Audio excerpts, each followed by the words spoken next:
طبعا اليوم بنتكلم على الاتحاد اليمني.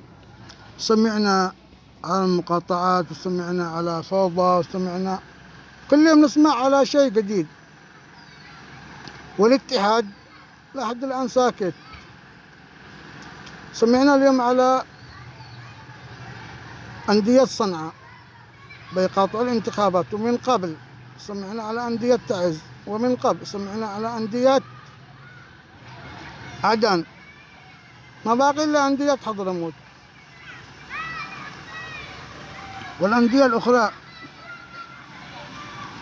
طبعا رسالة من يمثل الاتحاد وللاتحاد، كل شيء، كل واحد يتنازل على أشياء، كل واحد يتنازل على أشياء، ولا نشتي نوصل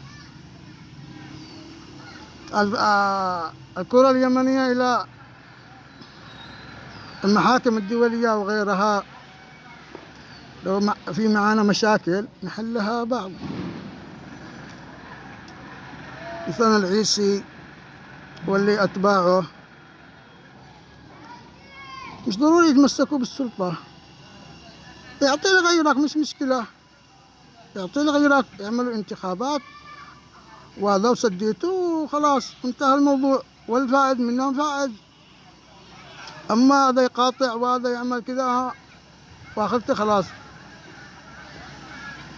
الكرة اليمنية ذهب إلى الهاوية.